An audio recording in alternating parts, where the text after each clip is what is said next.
എല്ലാവർക്കും ADA24/7 banking ചാനലിലേക്ക് സ്വാഗതം. അപ്പോൾ നമ്മുടെ ഇന്നത്തെ ഈ ഒരു സെഷൻ നമുക്ക് നാളെ നബാർഡ് OAയുടെ അതായത് ഓഫീസ് അറ്റൻഡന്റ് പോസ്റ്റിലേക്കുള്ള പരീക്ഷ നടക്കുകയാണ് അല്ലേ. രാവിലെ 8 മണിക്ക് റിപ്പോർട്ടിംഗ് ആയിട്ടുള്ളവരുണ്ട്. അപ്പോൾ നിങ്ങൾ പ്രിപ്പറേഷനൊക്കെ നിങ്ങൾ ഒരുവിധമൊക്കെ ഒന്ന് സെറ്റാക്കി കാണുമല്ലോ.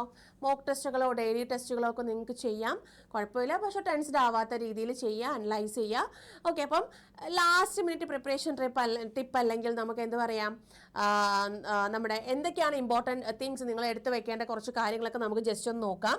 അതിൽ ഏറ്റവും ഇമ്പോർട്ടൻ്റ് ആയിട്ട് നിങ്ങൾ എടുക്കേണ്ടത് അഡ്മിറ്റ് കാർഡ് എങ്ങനെയാണ് എടുക്കേണ്ടത് ഞാൻ ഇന്നലെ ഒരു വീഡിയോ ചെയ്തിട്ടുണ്ടായിരുന്നു. അഡ്മിറ്റ് കാർഡ് എടുത്ത് പ്രിൻ്റ് ഔട്ട് എടുത്ത് വെച്ചേക്കുക. കളർ തന്നെ പ്രിൻ്റ് ഔട്ട് എടുക്കുക, ബ്ലാക്ക് ആൻഡ് വൈറ്റ് ഒന്നും ചെയ്യേണ്ട, കളർ പ്രിൻ്റ് ഔട്ട് തന്നെ എടുക്കുക. എന്നിട്ട് അതിൽ ഇൻസ്ട്രക്ഷൻസ് പേജ് ഉണ്ട്, ആ ഇൻസ്ട്രക്ഷൻ പേജ് നിങ്ങൾ കറക്റ്റായിട്ട് തന്നെ വായിക്കുക കേട്ടോ. ഒരുപാട് കാര്യങ്ങൾ അതിനകത്ത് വായിക്കാനുണ്ട്, വായിച്ച് മനസ്സിലാക്കാൻ വേണ്ടിയിട്ടുണ്ട്. അതൊന്ന് വായിച്ചേക്കുക. അതായത് നമ്മൾ എന്താണ് ചെയ്യേണ്ട കാര്യങ്ങൾ എന്താണ്, ചെയ്യരുതാത്ത കാര്യങ്ങൾ എന്താണ്, അങ്ങനത്തെ കാര്യങ്ങളൊക്കെ അതിനകത്ത് ഡീറ്റെയിൽ ആയിട്ട് പറയുന്നുണ്ട്. കൂടാതെ 2 ഫോട്ടോഗ്രാഫ്സ് അല്ലെങ്കിൽ 3 ഫോട്ടോഗ്രാഫ് കോപ്പീസ് നിങ്ങളുടെ കയ്യിലുണ്ടായിരിക്കണം. അത് നിങ്ങളുടെ അഡ്മിറ്റ് കാർഡിനകത്തുള്ള ഫോട്ടോ കൊടുത്തിട്ടുണ്ടാവില്ലേ, ആ സെയിം തന്നെ ആയിരിക്കണം നിങ്ങൾ ഫോട്ടോ എടുക്കേണ്ടത്. ഇനി ID പ്രൂഫ്, നമ്മൾ ആപ്ലിക്കേഷൻ കൊടുത്ത സമയത്ത് ഏത് ID പ്രൂഫാണ്, നമ്പറാണോ കൊടുത്തത്, ID പ്രൂഫാണോ കൊടുത്തത്, ആ ID പ്രൂഫ് നിങ്ങൾ കയ്യിലെടുത്ത് വെച്ചേക്കുക. അതിൻ്റെ കോപ്പിയും അതായത് ഫോട്ടോ കോപ്പി ഒരു 2 കോപ്പിയോളം നിങ്ങൾ കയ്യിലെടുത്ത് വെച്ചേക്കുക. നിങ്ങളുടെ കയ്യിൽ ഏതൊക്കെ ID പ്രൂഫ് ഉണ്ടോ അതെല്ലാം എടുത്തോ.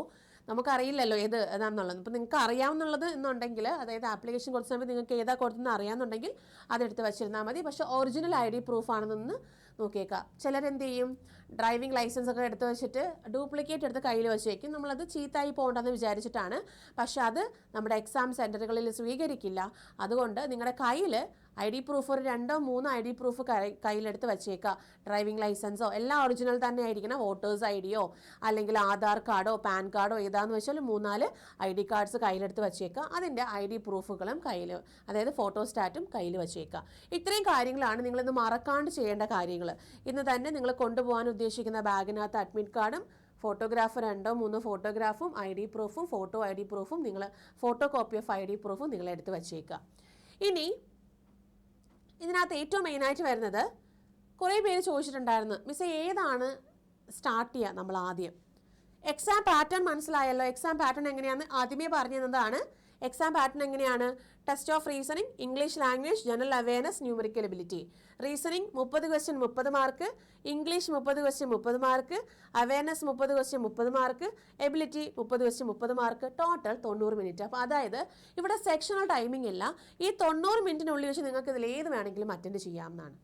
അപ്പോൾ നമുക്ക് 4 ടാബ്, അതായത് നമ്മുടെ ഒരു എക്സാം പ്രിവ്യൂ നമുക്കിങ്ങനെ ഉണ്ടെങ്കിൽ ഒരു 4 ടാബ് ഉണ്ടാവും. Test of reasoning, English language, general awareness, numerical ability. ഇതിൽ ഓരോന്നിനും ക്ലിക്ക് ചെയ്ത് നിങ്ങൾക്ക് ചെയ്യാവുന്നതാണ്. അപ്പോൾ ഏറ്റവും എളുപ്പമെന്ന് ചെയ്യാൻ പറ്റുന്ന, അതായത് നിങ്ങൾക്ക് ഏറ്റവും തറവായിട്ടുള്ള പോർഷൻ ആദ്യം ചെയ്യുക. ആദ്യം എടുക്കുക, ചടപടാന്ന് ചെയ്യുക. ഓക്കെ, അതായത് നമ്മളൊരു ക്വസ്റ്റ്യൻ, അതായത് നമുക്കൊരു എക്സാം ക്വസ്റ്റ്യൻ വന്നു കഴിഞ്ഞാൽ ഈ സൈഡിൽ ഇങ്ങനെ ക്വസ്റ്റ്യൻ നമ്പേഴ്സ് ഉണ്ടാവും. അതിൽ നിങ്ങൾ ചെയ്തത് ഗ്രീൻ കളറിലും നിങ്ങൾ ചെയ്യാത്തത് റെഡ് കളറിലും, ഇനി മാർക്ക് ഫോർ റിവ്യൂ വയലറ്റ് കളറിലും ഉണ്ടാവും. അതിൽ ഓരോന്നും ചൂസ് ചെയ്ത് നിങ്ങൾക്ക് ചെയ്യാവുന്നതാണ്. ഒരു ക്വസ്റ്റ്യൻ ഒരു വട്ടം വായിച്ചു, 2 വട്ടം വായിച്ചു, മനസ്സിലാവുന്നില്ല, ലീവ് ചെയ്തോളൂ, അടുത്ത ക്വസ്റ്റ്യനിലേക്ക് ജമ്പ് ചെയ്യാം. അതിൽ തന്നെ നിങ്ങൾ നിൽക്കരുത്. ഇപ്പോൾ ജനറൽ അവയർനെസ് ഒക്കെ ആണെങ്കിൽ നമുക്ക് 1-2 വട്ടം നോക്കാൻ നമ്മുടെ ആൻസർ കിട്ടിയിരിക്കും. അതിൽ കൂടുതൽ സമയം എടുക്കുകയാണെങ്കിൽ നമുക്ക് അറിഞ്ഞൂടാ എന്നുള്ളതാണ്. അപ്പം അങ്ങനെ അതിന് കൂടുതൽ സമയം എടുക്കുകയാണെന്നുണ്ടെങ്കിൽ അത് ലീവ് ചെയ്തിട്ട് അടുത്ത ക്വസ്റ്റ്യനിലേക്ക് നിങ്ങൾ ജമ്പ് ചെയ്തോളൂ.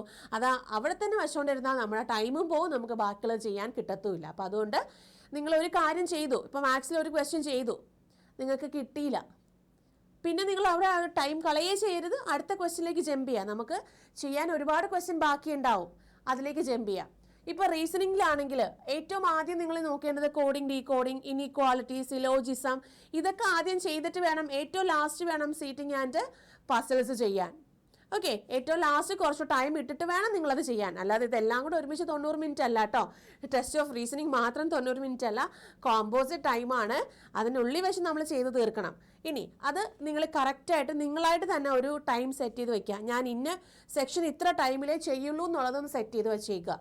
ഇപ്പോൾ റീസണിംഗ് ഉണ്ട്, നിങ്ങൾ 20 മിനിറ്റ് എടുക്കുന്നുണ്ട്, 20 മിനിറ്റ് നിങ്ങൾ എടുത്ത് കറക്റ്റ് 20 മിനിറ്റിൽ നിങ്ങൾ റീസണിംഗ് തീർക്കുക. ഇനി അടുത്ത് ഒരു 10 മിനിറ്റിൽ എനിക്ക് ജനറൽ അവയർനെസ് തീർക്കണം. കറക്റ്റ് 10 മിനിറ്റ് കഴിയുമ്പോഴേക്ക് ജനറൽ അവയർനെസ് സ്വിച്ച് ചെയ്ത് അടുത്ത ഇതിലോട്ട് പോകണം. അടുത്തൊരു 20 മിനിറ്റാണ് എനിക്ക് എബിലിറ്റിക്ക് വേണ്ടത്. ആ 20 മിനിറ്റ് സെറ്റ് ചെയ്യുക. എന്നിട്ട് നിങ്ങൾ ആ 20 മിനിറ്റ് കഴിയുമ്പോഴേക്കും നേരെ ഇംഗ്ലീഷിലേക്ക് ചാടുക. അപ്പം നമ്മൾ ഒരുവിധപ്പെട്ട എല്ലാ ക്വസ്റ്റിനും നമ്മൾ അറ്റൻഡ് ചെയ്ത് ആ ഒരു കറക്റ്റ് ടൈമിലെത്തും. പിന്നെ നമുക്ക് കുറച്ചുകൂടെ മിച്ചം ടൈം ഉണ്ടാവും. ആ ടൈമിൽ നിങ്ങൾക്ക് ഏതൊക്കെയാണ് ക്വസ്റ്റ്യൻ ചെയ്യാത്തത്, നിങ്ങൾക്കത് എനിക്ക് ചെയ്യാൻ അറിയാം എന്നുണ്ടെങ്കിൽ നിങ്ങളത് ചെയ്യണം. ഇനി അവയർനെസ്സിൻ്റെ കാര്യമാണെങ്കിൽ 1 വട്ടം 2 വട്ടം വായിച്ചിട്ട് കിട്ടുന്നില്ല എന്നുണ്ടെങ്കിൽ അത് നമുക്ക് അറിഞ്ഞൂടാന്നാ. അപ്പോൾ പിന്നെ നമുക്ക് ആ ഒരു ക്വസ്റ്റ്യൻ്റെ പിറകെ ഇരിക്കേണ്ട കാര്യമില്ല. ചുമ്മാതെ ഇരുന്ന് അതിനെ നമ്മൾ ഓരോന്ന് ഗസ് വർക്ക് ചെയ്ത് നമ്മൾ അതിനകത്ത് ബബിൾ ചെയ്തിട്ട് വരരുത്. നെഗറ്റീവ് മാർക്കുണ്ട്. ഓരോ ക്വസ്റ്റ്യനും 0.25 ആണ്. അതായത് 4 ക്വസ്റ്റ്യൻ തെറ്റുമ്പം നിങ്ങൾ ഒരു ക്വസ്റ്റ്യൻ കറക്റ്റ് ചെയ്തതിൻ്റെ മാർക്കാണ് പോകുന്നത്, അല്ലേ?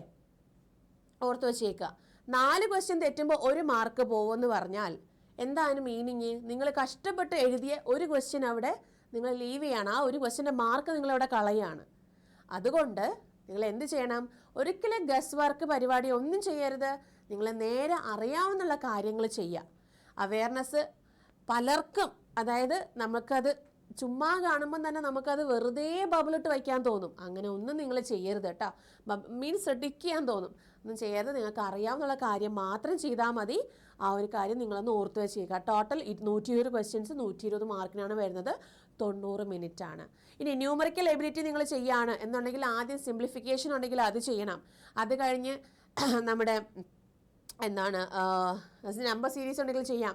DI, ക്വാഡ്രാറ്റിക് ഇക്വേഷൻസ്, ഇത്രയും ചെയ്തിട്ട് പിന്നീട് അരിത്തമെറ്റിക് സെഷനിലോട്ട് പോകാവുള്ളൂ. അതിനകത്ത് നിങ്ങൾക്ക് ചെയ്യാൻ ഉറപ്പുള്ളത് മാത്രം ചെയ്തിട്ട് ബാക്കി പ്രോഫിറ്റ് ആൻഡ് ലോസോ SIO CI ഒക്കെ ഉണ്ടെങ്കിൽ അത് ഒന്ന് നോക്കുക. നിങ്ങളെ കൊണ്ട് പറ്റുന്നില്ല എങ്കിൽ ലീവ് ചെയ്തിട്ട് നമുക്ക് ലാസ്റ്റ് അത് നോക്കാം എന്നുള്ള രീതിയിൽ അതങ്ങ് ലീവ് ചെയ്തിട്ട് ബാക്കി ക്വസ്റ്റ്യനിലേക്ക് ഇട്ട് ജമ്പ് ചെയ്യുക.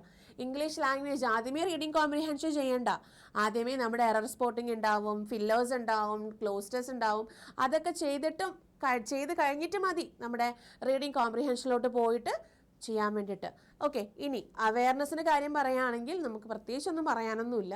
അത് നിങ്ങൾ ഓരോ ക്വസ്റ്റ്യനായിട്ട് വായിച്ചിട്ട് ക്വസ്റ്റ്യൻ വായിച്ചു കിട്ടുന്നില്ല 1, 2 വട്ടം 3 വട്ടം നോക്കി കിട്ടുന്നില്ല എന്നുണ്ടെങ്കിൽ ലീവ് ചെയ്തോളൂ, അടുത്ത ക്വസ്റ്റ്യനിലേക്ക് ജമ്പ് ചെയ്തോളൂ. അപ്പോൾ ഇങ്ങനെ വേണം നിങ്ങൾ എക്സാം അറ്റൻഡ് ചെയ്യാൻ. ഇങ്ങനെ ആയിരിക്കണം നമ്മൾ എക്സാം. അപ്പോൾ മോക്ക് ടെസ്റ്റുകളൊക്കെ എഴുതുന്ന സമയത്ത് ഇങ്ങനെ തന്നെ പ്രാക്ടീസ് ചെയ്ത് വന്നാൽ നിങ്ങൾ റിയൽ എക്സാമിനും അങ്ങനെ തന്നെ ആയിരിക്കും ചെയ്യുക.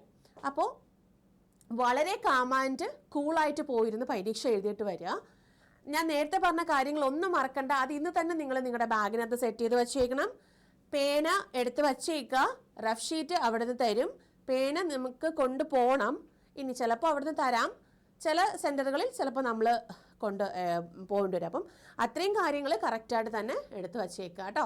പിന്നെ ഇൻസ്ട്രക്ഷൻസ്, ബാക്കിലെ ഇൻസ്ട്രക്ഷൻ പേജ് ഒന്ന് വായിച്ച് നോക്കണം കേട്ടോ. ഇനി എന്തെങ്കിലും അഡീഷണലി ഉണ്ടോ എന്നുള്ളതൊന്ന് വായിച്ച് നോക്കുക. Registration number, roll number, date of birth, എന്തൊക്കെയാണോ വെന്യൂ, ടൈം എല്ലാം ഇന്ന് തന്നെ ചെക്ക് ചെയ്തിട്ട് നാളെ അത് പോകാൻ വേണ്ടിയിട്ടുള്ള കാര്യങ്ങളെല്ലാം സെറ്റ് ചെയ്തോളൂ കേട്ടോ. അപ്പോൾ ഇത്രയും കാര്യങ്ങളാണ് നമുക്ക് ഇതിനകത്ത് പറയാനുള്ളത്. അപ്പോൾ ഹൗ ടു അറ്റൻഡ് എങ്ങനെയാണെന്നുള്ളത് ഞാൻ പറഞ്ഞു തന്നല്ലോ. അപ്പോൾ ആ രീതിക്ക് തന്നെ നിങ്ങൾ എന്ത് ചെയ്യാം. ഓക്കെ, അപ്പോൾ ഇത്രയും കാര്യങ്ങളാണുള്ളത്. നിങ്ങൾ നബാർഡ് എക്സാം നന്നായിട്ട് പോയി തന്നെ പരീക്ഷ എഴുതിയിട്ട് വന്നോളൂ. വന്നിട്ട് നിങ്ങൾ പറയുക എങ്ങനെയാണ് നിങ്ങൾക്ക് എക്സാം ഉണ്ടായിരുന്നുള്ള കാര്യങ്ങളൊക്കെ ഒന്ന് പറഞ്ഞേക്കാം. ഓക്കെ, ഇനി 10ാം തരത്തിൽ വരുന്ന അടുത്ത പരീക്ഷയാണ് റെയിൽവേ ഗ്രൂപ്പ് ഡി എന്ന് പറയുന്ന പരീക്ഷ. അപ്പോൾ അതിൻ്റെ ബാച്ച് നമ്മൾ സ്റ്റാർട്ട് ചെയ്യുകയാണ്. ഇതിൻ്റെ നോട്ടിഫിക്കേഷൻ നമുക്ക് അടുത്ത മാസത്തിനുള്ളിൽ വെച്ചിട്ട് നമുക്കത് വരുന്നതായിരിക്കും. നവംബർ 30 സ്റ്റാർട്ട് ചെയ്യുന്നത്. അടുത്ത് വരുന്ന ഒരു 10ാം തരം പരീക്ഷ. അപ്പോൾ അങ്ങനെ തന്നെ കണ്ട് അതിനുവേണ്ടി പ്രിപ്പറേഷൻസ് സ്റ്റാർട്ട് ചെയ്തോളൂ. നമ്മുടെ ബാച്ച് സ്റ്റാർട്ട് ചെയ്യുന്നുണ്ട്. നവംബർ 30 200 അവേഴ്സിൻ്റെ ഓൺലൈൻ ലൈവ് ക്ലാസ്സും 40 ടെസ്റ്റ് സീരീസുകളും 48 ബുക്കുകളും ഉണ്ട്. അപ്പോൾ Y340 യൂസ് ചെയ്യുകയാണെങ്കിൽ നിങ്ങൾക്ക് 2352 രൂപയല്ല, കുറച്ചും കൂടെ റിഡക്ഷനിൽ നമ്മുടെ ബാച്ചിലേക്ക് ജോയിൻ ചെയ്യാം. കൂടാതെ നമുക്ക് ഇത്രയും ബുക്കുകൾ അവൈലബിൾ ആണ്. ഗ്രൂപ്പ് ഡിയുടെ ബുക്സ് നമുക്ക് അവൈലബിൾ ആണ്. അതായത് നമ്മുടെ GK GS വേണ്ടിയിട്ടുള്ള ബുക്സ് നമുക്ക് അവൈലബിൾ ആണ്. കൂടാതെ നമ്മുടെ NTPCക്ക് വേണ്ടിയിട്ടുള്ള ബുക്സും കാര്യങ്ങളും ഒക്കെ അവൈലബിൾ ആണ്. അപ്പോൾ നിങ്ങൾ ജസ്റ്റ് ഒന്ന് നോക്കുക. റെയിൽവേ ഗ്രൂപ്പ് ഡിയുടെ ബുക്കും അവൈലബിൾ ആണ്. അത് ഞാൻ ജസ്റ്റ് നെക്സ്റ്റ് ക്ലാസ്സിൽ എങ്ങനെയാണെന്ന് വെച്ചാൽ അത് പരിചയപ്പെടുത്തി തരാം. പിന്നെ നമ്മുടെ ആപ്പ് ഇൻസ്റ്റാൾ ചെയ്യുക. ഡെയിലി ക്യൂസും കാര്യങ്ങളൊക്കെ അതിനകത്ത് അവൈലബിൾ ആയിരിക്കും. അത് കറക്റ്റായിട്ട് തന്നെ ചെയ്ത് പോകാട്ടോ. അപ്പോൾ ഇത്രയും കാര്യങ്ങളൊന്ന് ഓർത്ത് വെച്ചേക്കുക. അപ്പോൾ നബാർഡ് എക്സാം എഴുതാൻ പോകുന്നവർക്ക് എല്ലാവർക്കും ഓൾ ദി ബെസ്റ്റ്. നന്നായിട്ട് പരീക്ഷ എഴുതിയിട്ട് വന്നോളൂ. എല്ലാ കാര്യങ്ങളും സെറ്റ് ചെയ്തു. ഓക്കെ, അപ്പോൾ നമുക്ക് അടുത്ത ക്ലാസ്സിൽ കാണാം. നിങ്ങൾ എക്സാം എഴുതിയിട്ട് വരിക, എങ്ങനെയുണ്ടായിരുന്നു എന്നുള്ള അഭിപ്രായം പറഞ്ഞോളൂ. Okay, thank you, by.